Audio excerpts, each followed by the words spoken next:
I'm Mia O'Brien, and coming up on this Monday edition of the Jaguar Squad Show, the Seattle Seahawks are Super Bowl champions. What lessons can the Jaguars take from this year's champs as they prepare for their own run to Super Bowl 61 in LA next year? What a great game. Again, I called it to be 31-10 Seattle. So let's go ahead and dive right on in, Mia. Duval! It's the Jaguars Squad. Everything Jacksonville Jaguars every week. Breaking down all the big hits and game-changing plays from the Sunshine State. The way only the Locked On Podcast Network can. Gear up! The Jaguars Squad Show starts now. What is going on, party people? Thanks for hanging out with us on this Super Bowl Monday. Marques Ogden, if you couldn't tell, I was a part of ESPN's The Handoff last night, so I was on the overnight early morning show duty. But hey, listen, we are here as we are each and every Monday on Locked On Jaguars at 4:30 p.m. Eastern Standard Time.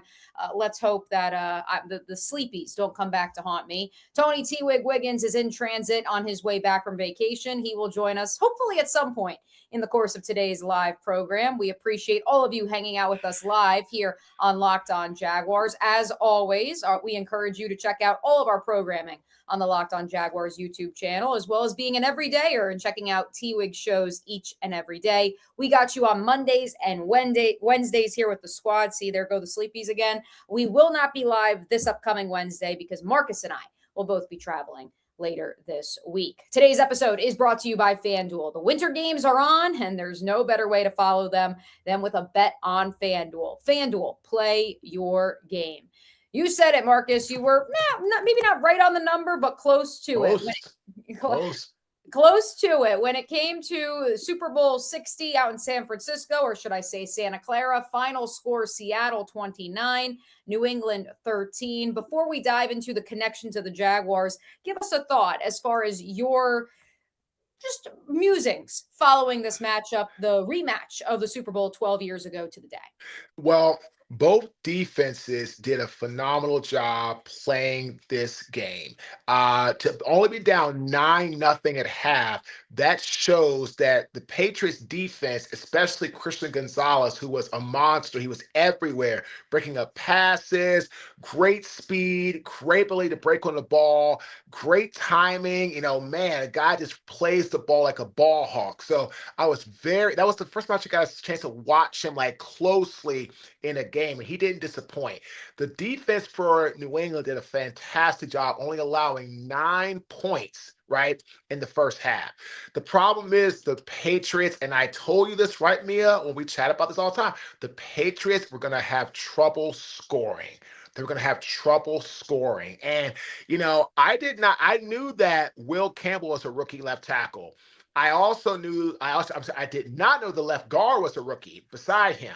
And he was a center at Georgia. They moved him to left guard because they had already signed Garrett Bradbury in free agency as their center. And so they had money committed to that position already. That's an interesting conversation moving forward as well. It is, because I had no idea he was a rookie left guard. And so, but both guys played very timid as far as, in pass protection, run blocking. But boy, in pass protection, their fundamentals just really were not shown last night. And I did not know that Will Campbell's actually the number 4 pick overall in the draft. That one I didn't know that. Number 4 overall.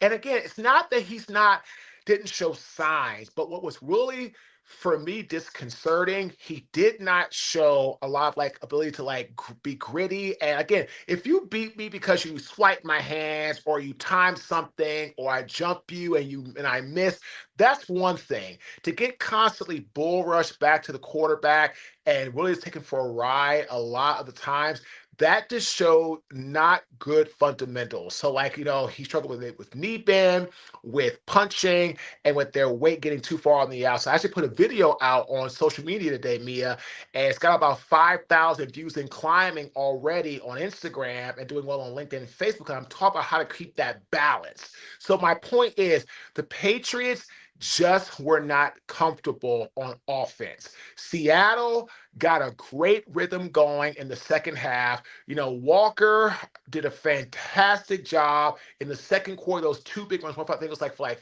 almost 50 yards. It was for like, 29, what it was. Like it was like almost 80 yards of running on two runs back to back. That's exactly what is going to win football games, right, Mia?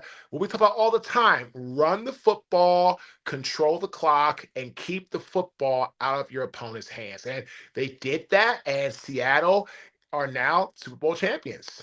I think there's a lot of things from Seattle in particular that we can apply to the Big Cats as they approach year 2 of the Liam Cohen era. But we'll hang on the offensive line of the Patriots for just a second, Marcus, given that you are our resident NFL offensive lineman on this squad show. And we also have our resident offensive line guru in the chat, Hef, who couldn't agree with you more. He says the second that the Seahawks saw that none of the O-linemen were confident in their pass blocking sets for New England, it was open season for Seattle and Mike McDonald with their pressure packages.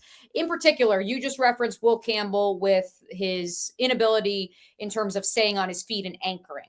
But I'm curious, Marcus, your thoughts on many of your fellow former league offensive linemen, pro offensive linemen, and the discussion surrounding his arm length. It is something that here in Jacksonville, under the Trent Baalke regime, we talked a lot about arm length. But at the same time, we went throughout the course of the 2025 season, and everyone seemingly forgot about the questions about Will Campbell's arm length that came up last year during the pre-draft process. Was that something that came back to haunt him in your estimation on Sunday?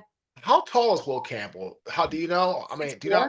I think he's 6'4". Let me pull Okay, so 6. So I'm almost 6. I'm 6'5" and a half, 6'6". So 6'4" as a tackle, you're right on the edge. But look at Deion Dawkins from the Bills. He is 6'6", by the way. So at the combine, he checked in 6'6", 319, 32 5/8 inch arms, and then 9.5 inch hands. So, I mean, it doesn't sound like he doesn't have great arm length. I mean, unless I'm like mistaken. I mean, when you're 6'6", right, your arm length should, even if it's average for your height, it should still be long enough.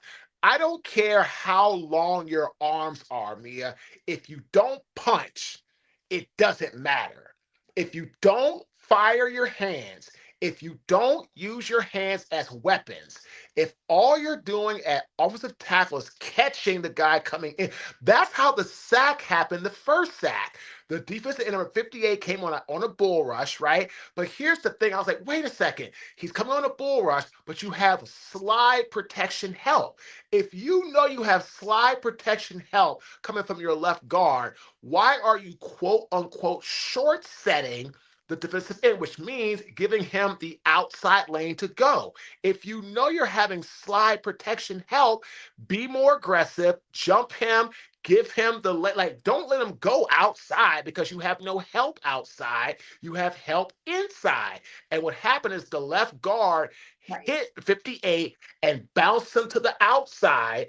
Will Campbell lost leverage on the outside part of his shoulder, and then the guy beat him around the edge, and he chased down Drake May for the first sack of the game. And I said to myself that the play before that, he had gotten bull rushed to the point where he just got the ball off, and I said, oh boy, 2 plays back to back.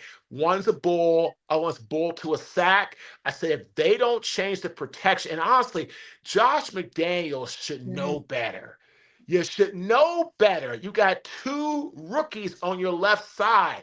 Why are you doing straight 5 and 7-step drop back versus, misdirection, play action, help your left side out, right? Help your offensive line out. If you know that your left side has 2 rookies against an elite defense with a great coach that calls great blitz packages, because that second sack was a safety blitz off the edge. And again, they brought the guy in the middle, the end dropped off, and then that's the hot read. He didn't pick up the hot read. Boom, he gets crushed. And for this, it wasn't a sack, but he got hit pretty hard. And that drive really set the tone for the rest of the game. Them giving lots of pressures, hits, and sacks. Well, especially because they didn't adjust to those 5 and 7-step dropbacks, which was seemingly perplexing. Although, again, if we followed the Jacksonville Jaguars the last few years, in 2024, we saw Press Taylor continue to try to fit a square peg in a circle hole. current Bears OC, Press Taylor. Congrats to Press. Congrats to Sherwood. He tried to continue to fit a square peg in a circle hole and have these 5-7 step dropbacks because the play that was having to be created so far downfield required that sort of drop back. And that's where I look at McDaniels and I say, look, Drake May's got to get the ball out faster because that Seattle defense is giving him less than 2.6 times time to throw.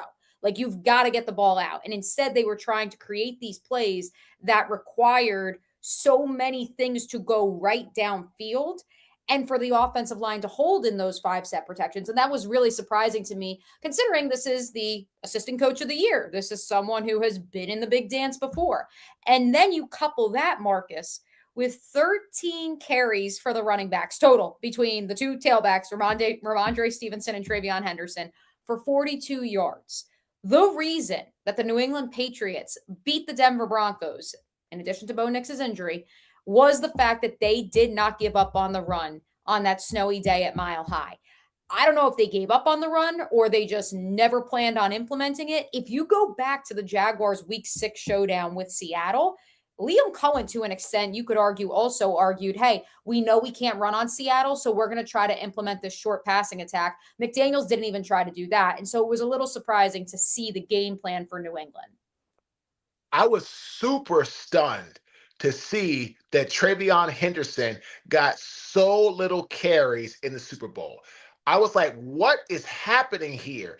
This was the more explosive, very just, quick, shifty, great running back. I feel he was probably New England's other than, of course, Drake May, he was their MVP. Like, he was running the football exceptionally well all year long. And then you get to the Super Bowl and you don't run. It was kind of like, not running Marshawn Lynch on 4th and 1 and goal right there at the last scrimmage. What are you doing?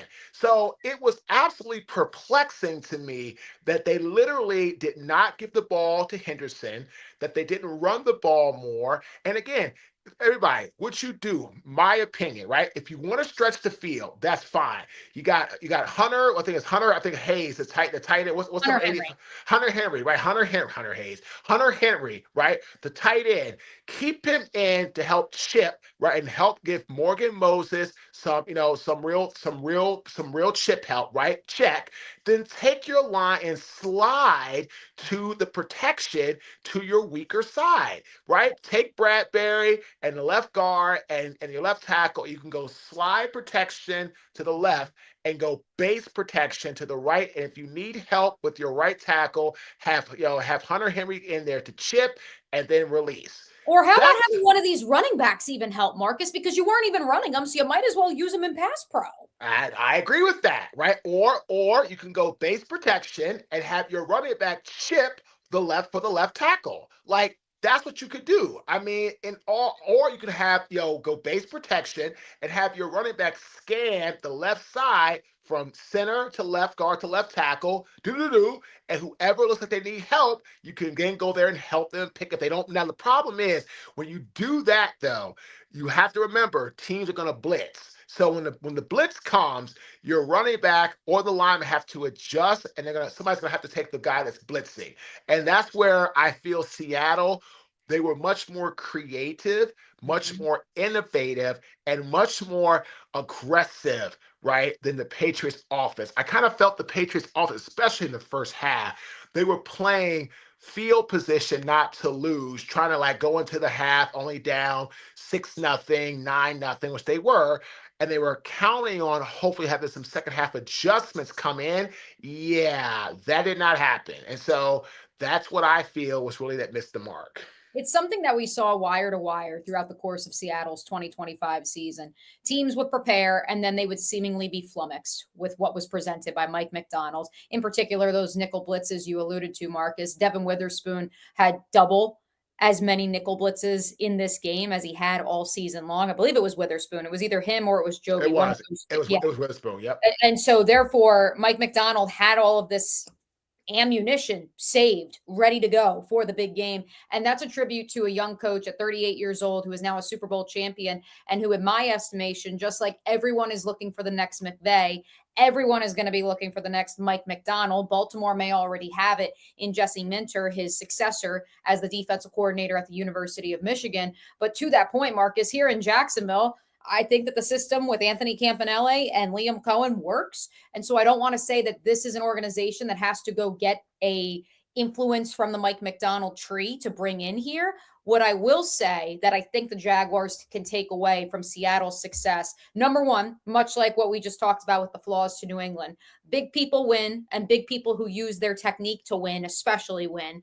And additionally, just like we saw with the Philadelphia Eagles 1 year ago when they won the Super Bowl, if you can get home with 4, and if you have 5 to 7 pass rushers that you can rotate through those 4 spots along the defensive front, that is how you win it all.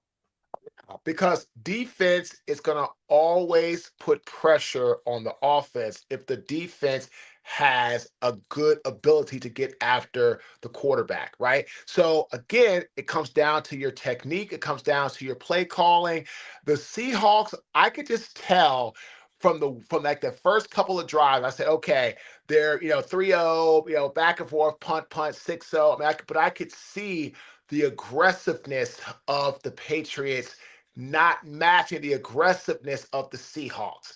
And I could also tell early in that, late, or I guess like midway through the first quarter, that the offensive line for the Patriots was not settling down, and they were just very uncomfortable the entire time going into that process part of the game. So by the time things started to unravel late, they just didn't have any sense of confidence in themselves. And again, as an offensive lineman, look, you are going to get beat. Like, that happens, right? But it's getting beat is one thing.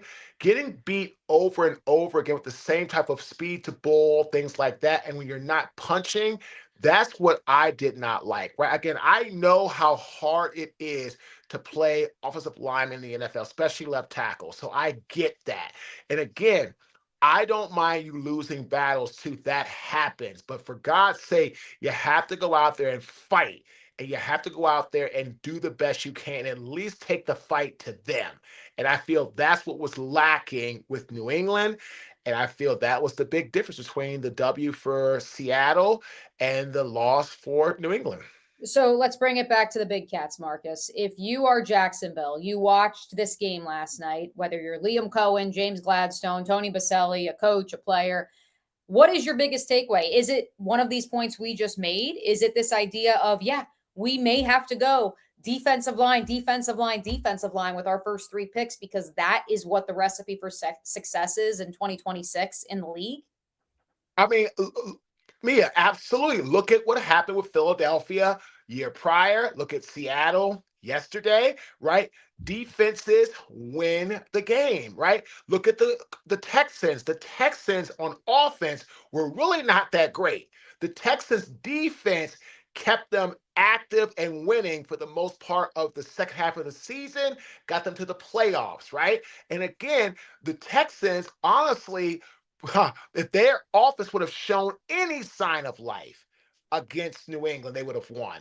But Stroud was so not good in that game that no matter what the defense did, they couldn't overcome the turnovers that Stroud was doing in that game. And again, happens to the best of us. But my point is, if you look at all the teams, right, that have been winning as of late, they've got very aggressive defenses, especially on the defensive line, because they understand getting to the quarterback, right? But I say this all the time, getting to the quarterback and protecting the quarterback are absolutely vital to win the Lombardi Trophy. If you can hit the quarterback or protect the quarterback, you're going to have the best chance of winning the Super Bowl. I mean, that's just the way it is. And so if I'm the Jaguars, I also picked up, and I saw somebody talk about this too, because I forgot that Mike Macdonald was actually with the Ravens. Was he their D coordinator? He was OC. Yes, he was the D coordinator. Yes, D coordinator. Okay, yeah. So again, and it's interesting, right? Somebody said Macdonald was here in Baltimore, and the same type of aggressive play calling plus running the football is exactly what Seattle did to win the big game. And so if I'm the Jaguars, this is where ETN, right? Resigning him, right? Getting a third or an additional running back, in like that mid round of this year. So if I'm the Jaguars, I'm looking at offensive line, right? Trying to find that powerful right guard, defensive line, trying to find a good stout 3 technique, and some young defensive ends that have, the guys that got out, they're good players, but like a really young, speedy, very aggressive defensive end to complement what they already have to kind of get into that 3 to 4 man rotation. And I'm looking for a running back that can add value to the backfield, right? It'd be awesome if they could run the football, block, and catch, but at the least, run and block. If you can catch, that's a bonus. But the Jaguars should really take from yesterday's game defense, but also running the football and getting a rhythm, because that's what that you could see, especially, and again, right, we always talk about running the football is designed to really break in the second half. Now, of course, Walker did a great job in the first half because, again, the Patriots, I felt, were like on their heels.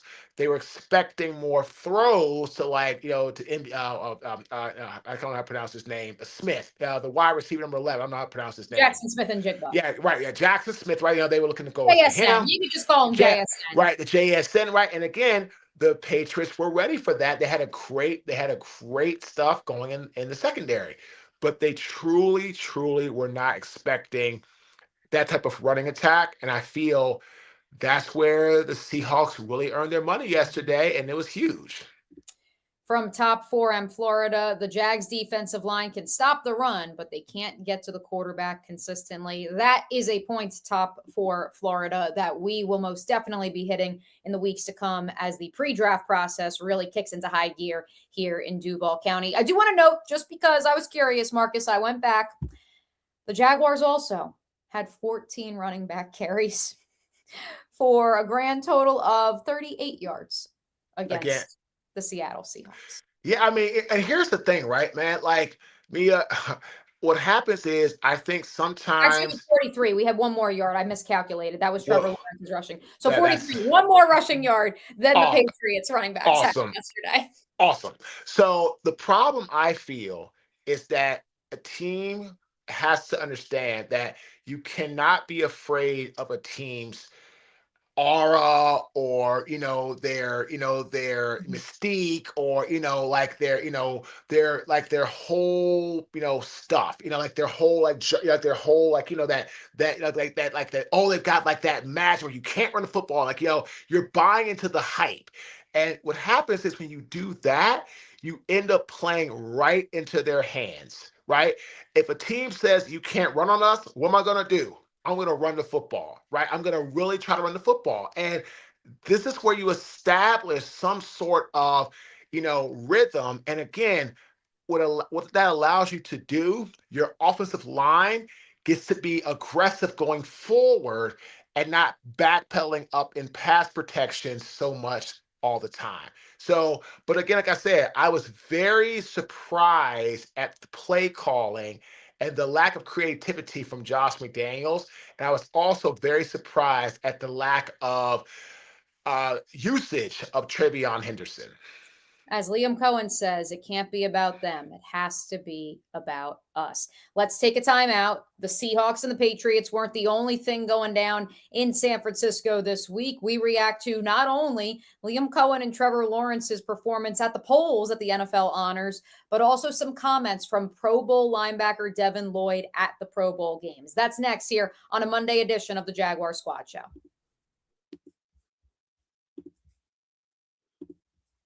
The Winter Games are officially here, and if you're anything like us, you are locking in for the events you only get to see on the biggest stage every 4 years. And that's why following the Winter Games on FanDuel just makes sense. From medal counts to individual events to finding your angle on the sports you care about most, FanDuel gives you more ways to stay connected to the action. The drama of curling matches that start slow and somehow get intensely fast. Speed skating races decided by inches. Hockey games that feel different from the opening face-off. Even niche events become must watch when you're fully locked into the competition. FanDuel keeps the entire Olympic experience engaging from start to finish. The Winter Games are on, and there's no better way to follow them than with FanDuel. FanDuel, play your game. Welcome back to this Monday edition of the Jaguar Squad Show. As always, if you haven't already, make sure you like and subscribe to Locked On Jaguars. And if you're missing this live broadcast on YouTube, you can go check us out on demand at any time over on the Locked On Jaguars YouTube page, as well as wherever you get your podcasts. All right, let's start with this, Marques Ogden. Which of the following was more surprising to you? The fact that Liam Cohen finished just 3 votes behind Mike Vrabel for the Coach of the Year honor at the NFL Honors this past Thursday, or that Trevor Lawrence was 5th in MVP voting? Which was more surprising? Oh, wow. I would say Trevor Lawrence getting 5th in MVP voting. I thought, this is just me. I thought he played better than that to get higher, to get closer to number 1. I kind of felt that Stafford was going to get the MVP voting, but I don't know of, 3 other players that were better than him in that role, right? As far as, the MVP. I mean, I know Stafford had more touchdowns. I think everybody else had more interceptions. I know the Rams had they have a better record, but I know the Rams said that's really interesting. I mean, I thought he would have finished higher than that, than the 5th in the MVP vote. I mean, again, he really was, in my opinion, he was the one that truly turned around the Jaguars franchise from 4-13 to 13-4. And he did. I mean, he had a breakout year. 37 touchdowns? Did he have this past season? 29 passing and then 9 rushing. So okay, yeah, 37 touchdowns total. I mean, this young man had a phenomenal season. So, but again, like I said, right? I mean, there's so many things going on right now when it comes to like MVP voting. It could be popularity. It could be vote. I mean, there's so many factors that go in. But I'm surprised that he only got 5th in the MVP voting after the season that he had. Yeah, Breezy says that Trevor's slow start to the season had a lot to do with it. However, Breezy, there's a lot of folks in NFL media circles who would argue that how you play the final 2 months of the regular season is the ultimate deciding factor in postseason honors. Everything. And you not only could make the argument, statistically speaking, Trevor Lawrence was the best quarterback in the league the final 2 months of the regular season. So I was surprised, even if Stafford and Drake May maybe had the better overall seasons. I was also surprised that Stafford only edged the Patriots quarterback by 1 first-place vote, which went to Justin Herbert, who was not a finalist. Story for another time. Point being, I was a little surprised that is how tightly contested 1 and 2 were, but I perhaps was even more surprised, and maybe I shouldn't be, because to the point of household names, I honestly didn't think that Josh Allen and Christian McCaffrey would be finalists. I thought Myles Garrett, the defensive player of the year, in my opinion, resetting the NFL single season sack record, had a better case to be in the MVP voting than either of those 2 gentlemen. Yeah, I think, but again, it comes back to popularity. It comes back to the household names. It comes back to names that people know, recognize. Again, the Bills have been winning for a while, maybe not going all the way when it mattered, because unfortunately they did fire, McDermott, but the Bills have been winning for a number of years, AFC, AFC East champions, and, growing and going and stuff like that. So you could argue that is the factor in it. But again, I don't believe in that. Like, I believe you give the best player the option. I did forget about Drake May. I don't know how I did that, but Drake May definitely had a great season with the Patriots. So again, not surprised he came in 2nd. So I would have thought Trevor would have got 3rd. Stafford, Drake May, Trevor Lawrence. That's how I think. Christian McCaffrey, again, that surprises me. Again, comeback player of the year, he also ran away with, which I get, but I can see that because he tore his ACL or had the injury year before and came back. I totally get that. And again, I love McCaffrey. He's a great player. His dad was a beast with Denver, Ed McCaffrey, So, I mean, I really think highly of Christian, but I don't believe he had a better season than Trevor Lawrence. I love Josh Allen. Great player, great quarterback, great guy. But I don't see him having a better year than Trevor Lawrence either. So, but again, right? I mean, it goes back to, the whole thing about, popularity, voting, more household names, household teams. The Jaguars aren't really a household team, right? They had a great season. I have a couple of 2 or 3, 13 and 4 seasons back to back. Now you're talking about a different level of popularity. I think at that time, Trevor Lawrence, if he has a season like he did this year, maybe next year or the year following, and they want to have a couple of winning seasons, I think at that time, he'll get the MVP. Now, again, it shouldn't be like that, but you and I both know politics and all the bureaucracy BS that goes along with, sports at times. Couple other notes from the Bay Area from Super Bowl week.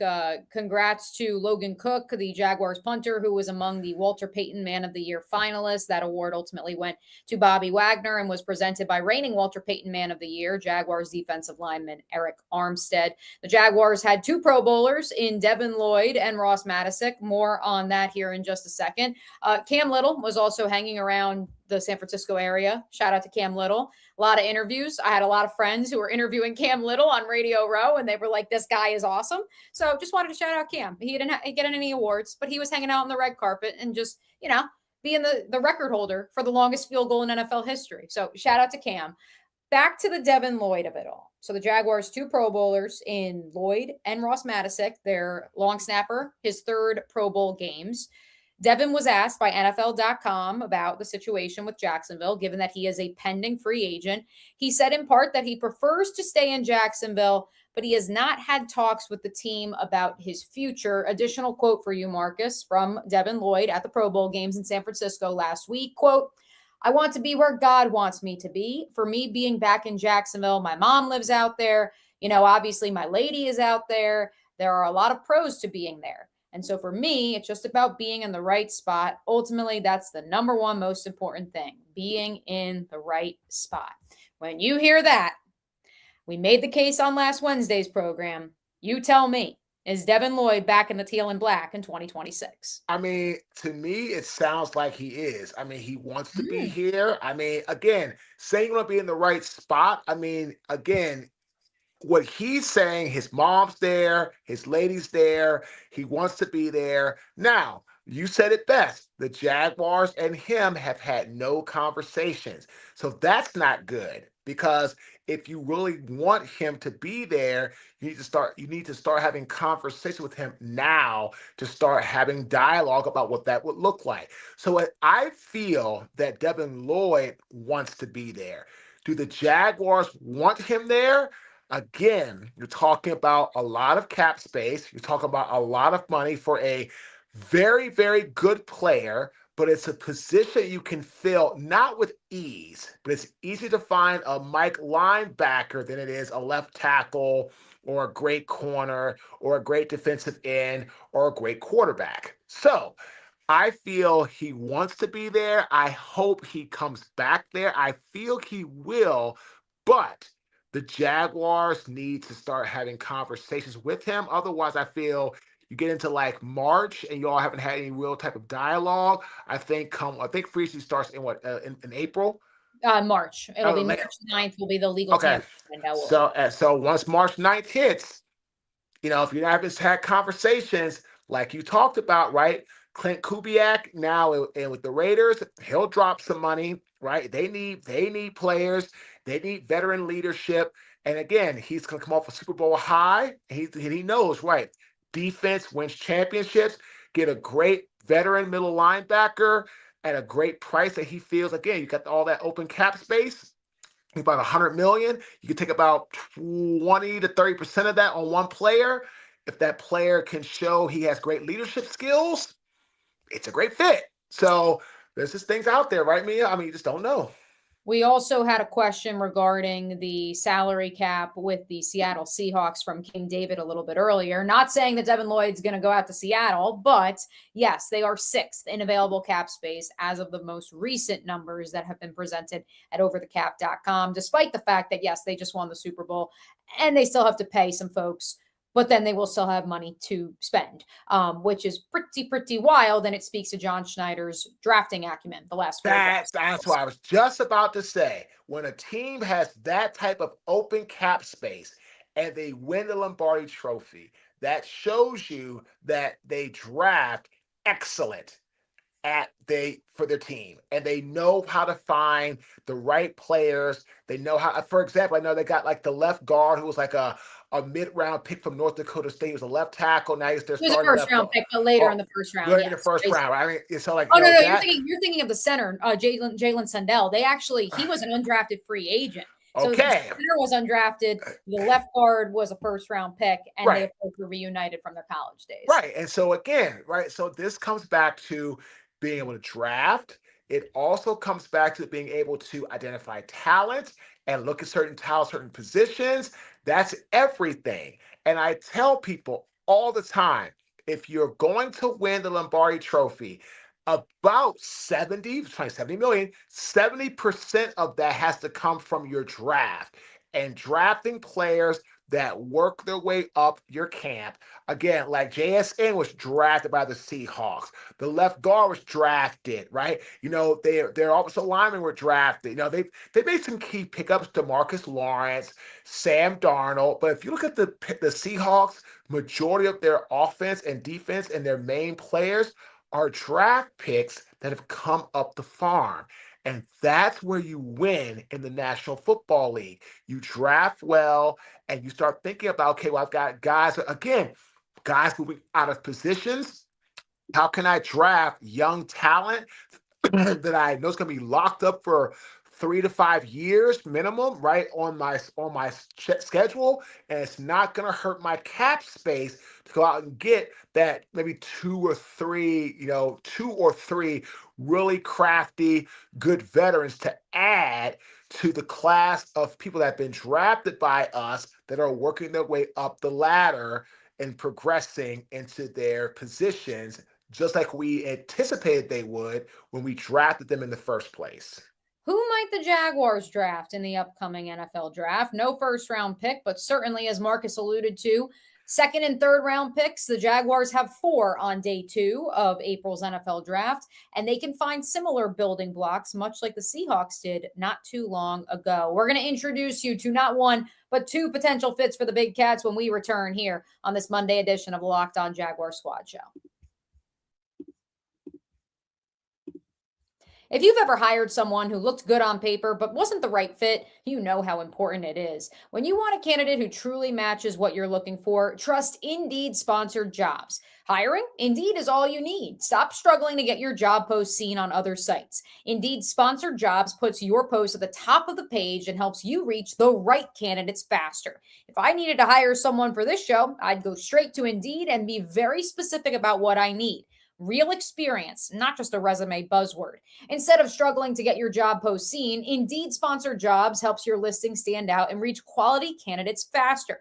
Sponsored Jobs boost your post to the people who are the best match for your role, and that makes a real difference. According to Indeed data, Sponsored Jobs posted directly on Indeed are 90% more likely to report a hire than non-sponsored posts. Spend more time interviewing candidates who check all your boxes with less stress, less time, and more results using Indeed Sponsored Jobs. Listeners of this show get a $75 sponsored job credit to help give your job the premium placement it deserves at Indeed.com/LockedOnNFL.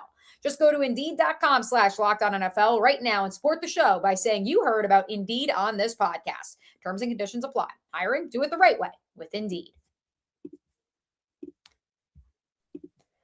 Well, Marques Ogden, we have spent a good chunk of today's program discussing the need to build in the trenches, the need to look at the Seattle Seahawks and what they did en route to a Super Bowl 60 title and try to emulate that in your own image if you're the Jacksonville Jaguars. However, as our friend Hef just noted in the chat, sometimes you have to get more creative than just adding big bodies in the trenches, which is still important. And to be fair, at 56, I would love nothing more than to see the Jaguars use that pick on a 3 technique, as you alluded to, or a rugged edge rusher who can join that rotation with Josh Hines-Allen and Trayvon Walker and certainly be able to kick inside as well. But in the 3rd round, of this April's NFL draft, the Jaguars have 3 picks. Yes, they have 3 picks. They will pick at 81 overall, they will pick at 88 overall, and they will pick at number 100. There are good players to be had on day 2 of the NFL draft, starters, plug and play sometimes, or at the very least, as you alluded to, Marcus, players that maybe need some time on the farm, but then they will eventually come along and become starters for you. And so, a mock draft scenario for you, Marcus, and I'm curious to get your take on these 2 guys. I do another Jaguars program over on our local CBS station here in Jacksonville. And I had our friend JP Acosta from National CBS Sports, noted Jaguar fan, hop on last week. And we did a live mock draft, and he brought up 2 players who I really had not done a ton of work on. Both of them hail from the same university, Arizona. And I was intrigued by both of these players. I was even more intrigued about 2 hours ago when I was scrolling through the timeline and I saw that Chad Reuter of NFL.com has mocked not one of these Wildcats, but both of them to the Jaguars in his 1.0 mock draft. And so are you ready to get to know these 2 cats a little bit more, who could be big cats in short order, Marques Ogden? Let's do it. So, Treydon Stukes, he has the Jaguars selecting with the 81st overall pick from the Detroit Lions. The senior corner began his career at Arizona in 2020. Why is that important? I say to you, Jedd Fisch, who was the head coach of the Wildcats before going up to Washington after the 2023 season, back when Kalen DeBoer left and went to Alabama ahead of the 2024 campaign. Jedd Fisch was on the coaching staff in Los Angeles with Liam Cohen, and James Gladstone is in the building. They still keep a good friendship to this day. I can assure you that this Arizona connection in particular, whether it's these 2 players or someone else, is something to follow, because Liam does rely on many of his coaching connections from his time at Kentucky or coaches who he worked with who are now in the college ranks to give him a call and say, hey, what do you think about this guy? So that's what initially piqued my interest with some of the Arizona ties. Now, Stukes in particular, a guy who will trigger downhill. What I think is most interesting, and it bears noting, given what we saw Devin Witherspoon do on the biggest of stages on Sunday, he has the versatility to play nickel. He can play safety. You could probably stick him outside as well. In speaking with many people around the league, that is the next big money market item in the league. A corner that can play all 5 spots. They can play safety if you needed them to in a pinch. They can certainly play inside and on nickel downs, and then they kick outside on base downs. We're seeing that with Jordan Lewis here in Jacksonville. We're seeing it with Jarian Jones when Jordan Lewis went out. And that is where the league is headed, these versatile corners. Treydon Stukes is another one of those guys. In his 6 seasons in Arizona, he never transferred. We love somebody who stays committed to his one school in this day and age of the transfer portal. He had 29 passes defended and 7 picks in really 5 seasons, because he only played in 3 games in his true freshman campaign. That included a season or career high 9 passes defended back in 2023. That was Jedd Fisch's final season in Tucson. That was their 10-win season that culminated with a win in the Alamo Bowl over Oklahoma. And so Stukes was a mainstay in a defense that deployed 7 corners at once, a lot of dime packages, similar to what we see Mike McDonald run, similar to what we saw Anthony Campanelle run down the home stretch of the 2025 season. Now, I bring all that up, and before I get to the other Arizona Wildcat, you tell me, Marcus, a corner at 81, given the Jaguars' other needs, is that a bit rich? Yeah. I don't like drafting a corner at 81 based off what you have already at corner and safety. I think there's other pressing needs. Now, of course, you're talking about a guy that can play all across the board, at corner, inside and outside, safety.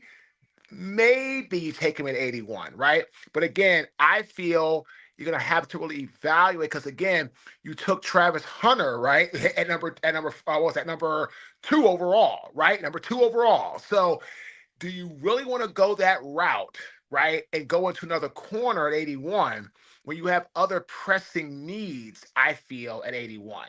So, yeah, I mean, you think about it, and again, yes, the secondary struggle against Buffalo in the playoffs, absolutely. But the rest of the second half of the season, I thought the secondary for the Jaguars was doing pretty darn well. They were hitting hard. They were being aggressive. They were being sticky, as T. Wigg says. They were breaking up passes. So I don't know if you really need to go and spend a high. I mean, because I mean, I think 81 is still a high pick. I mean, you're talking about, like you're expecting an 81st draft pick, an 81st, an 81 number draft pick to add value and play right away in some capacity, unless it's offensive line or quarterback, right? All of the positions, I feel, tight end, defensive end, running back, corner, receiver, you're expecting that player to contribute in some fashion at that 81 spot. So again, you took Travis Hunter at 2 last year, at 2. And you expect him to start. Of course, he's going to start. Jordan Lewis to be the highest paid nickel corner in the league, and he's coming off of a Lisfranc injury, but you expect him to be ready opening day. Exactly, right? And so, again, like, you paid a ton of money for corners, and they did well. Yes, they struggled a little bit, and again, in the playoff, but I feel they did a good enough job where you can go out and find another position to draft that needs more immediate help than going back to corner. I do want to note that Treydon Stukes also was a former walk-on at Arizona. We love a good story of perseverance here in Jacksonville, because that is vital to building the intangibly rich roster that James Gladstone, Tony Boselli, and Liam Cohen have stressed that they want to. He did suffer a knee injury in 2024. That's why he only played in 4 games and why he played 6 seasons of college ball. To pick number 88, this is where the double dip comes in. The Jaguars in Chad Reuter's mock draft. And again, our friend JP Acosta of CBS Sports has vetted both of these Arizona Wildcat prospects in the secondary. Genesis Smith. Now, comparatively, this is a younger prospect because Genesis Smith has played just 3 seasons of college ball, but has been a starter since that 2023 season. Oh, and there it is again. Dang it, ESPN website. Shout out to the employer. They love to pop up some videos on you. Genesis Smith was a member of that 2023 Alamo Bowl winning team and was a starter as a true freshman. This is a guy who is more of that true center fielder ball hawk, excels in single high safety looks. He's lanky.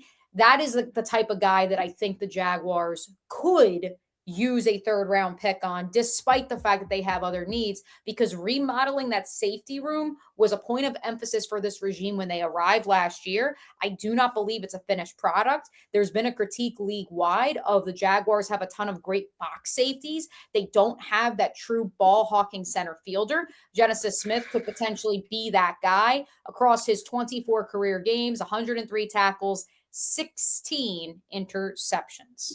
Yeah, now that's a guy at the 88 spot that you can draft that you feel can come in and compete at the 88 spot or the 81 spot. Because again, drafting a safety makes more sense to me than drafting a corner, right? Because again, you drafted Travis Hunter at the 2 spot last year. You had another guy you pay high money to that's at the other corner position.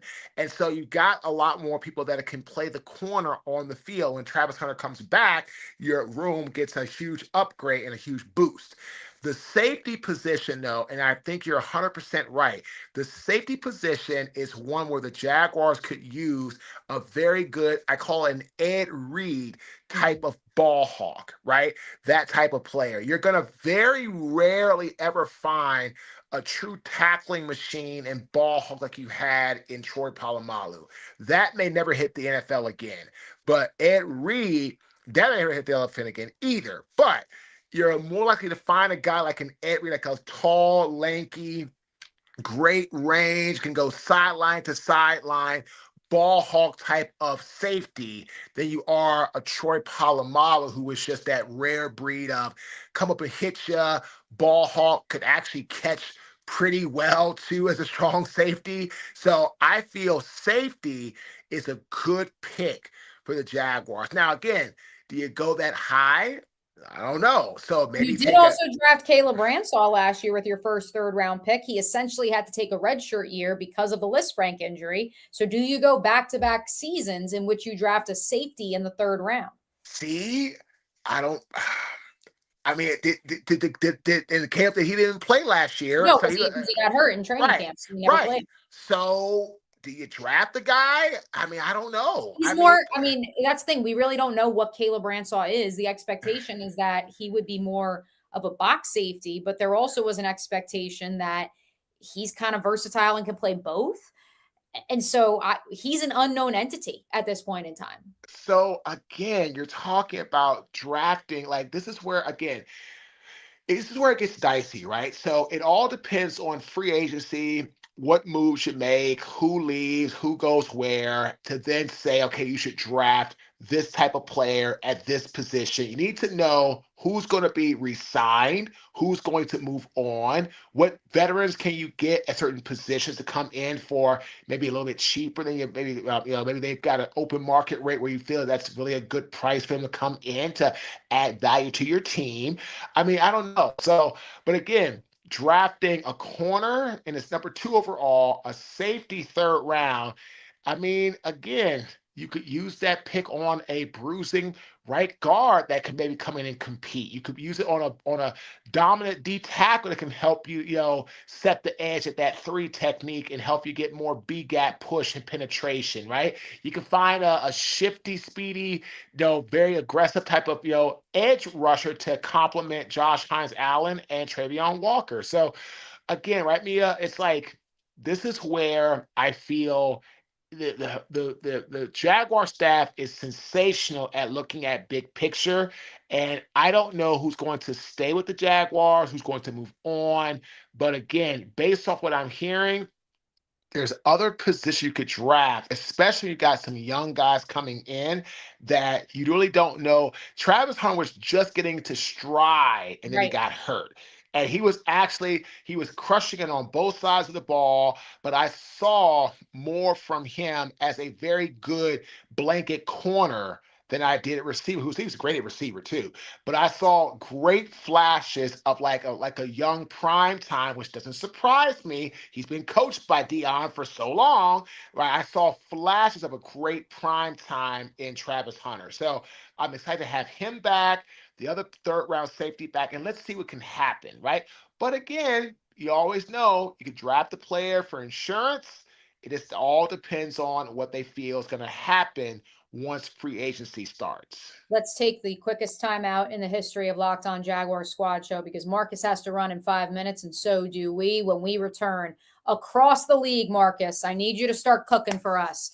Your biggest off-season hot take as the NFL's off-season officially kicks off today, Super Bowl Monday. Don't go anywhere, folks. We'll be right back after this.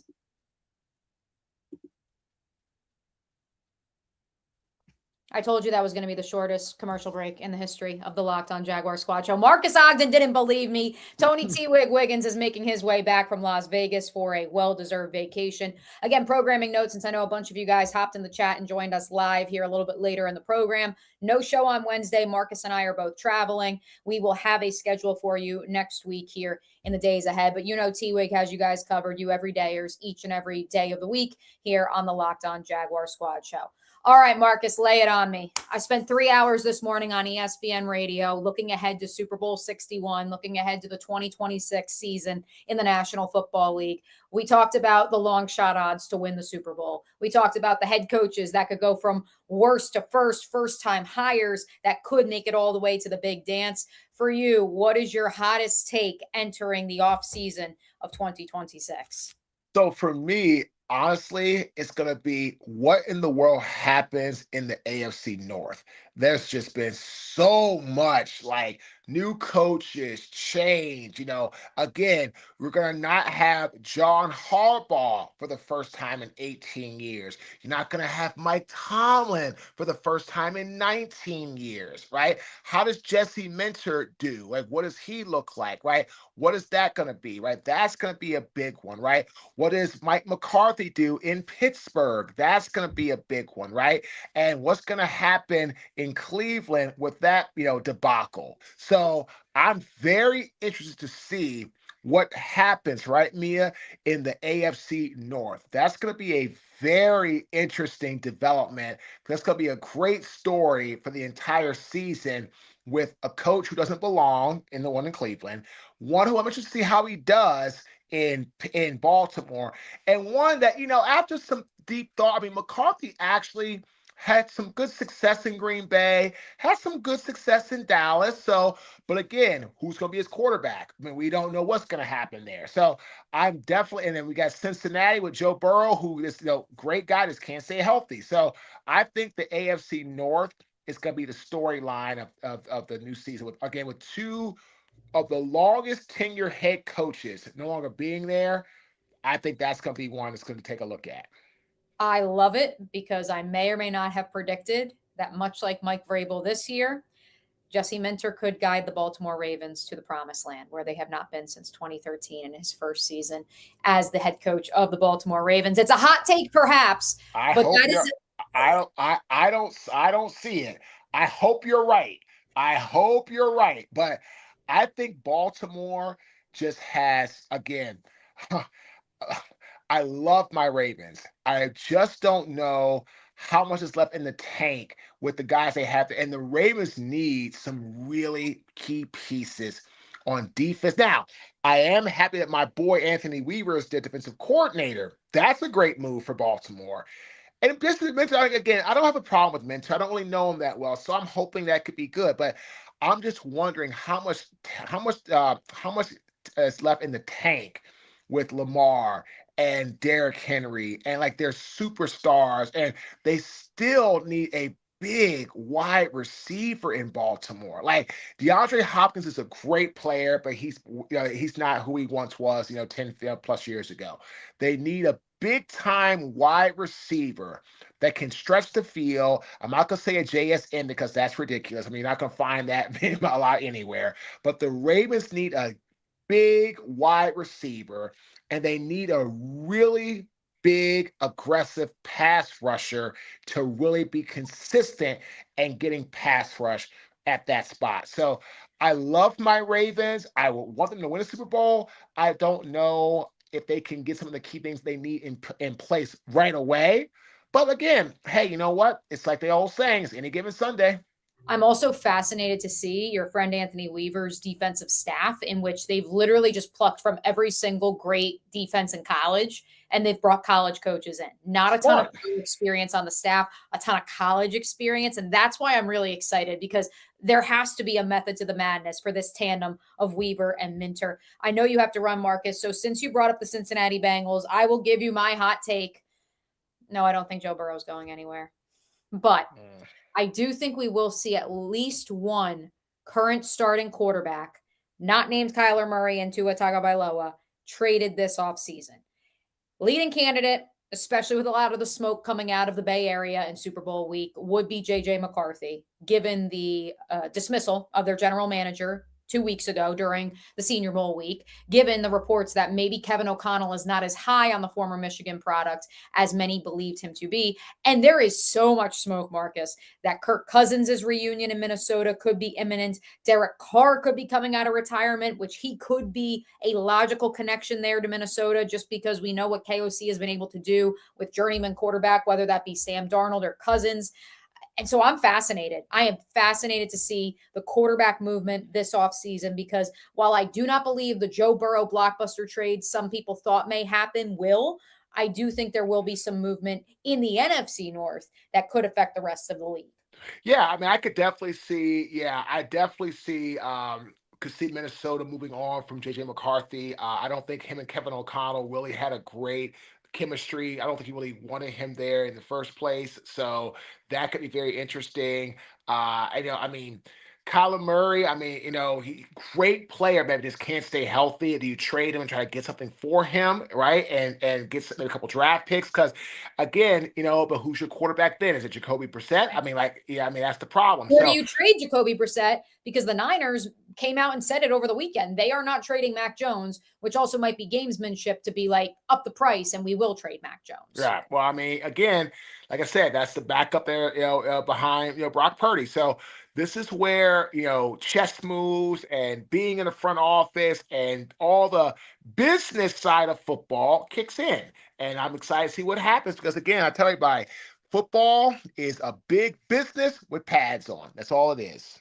It's a 365-day-a-year entity, and we are excited to be with you each and every week here on the Locked On Jaguars Squad Show. Again, Wigg is making his way back from Las Vegas. He will be back with a daily episode tomorrow morning. Marcus and I will not be here Wednesday, so no squad show. We will be talking to you guys here next week, and we'll give you a heads up as far as what our schedule looks like here on Locked On Jaguars Squad Show. And so, until next week, we will catch you later.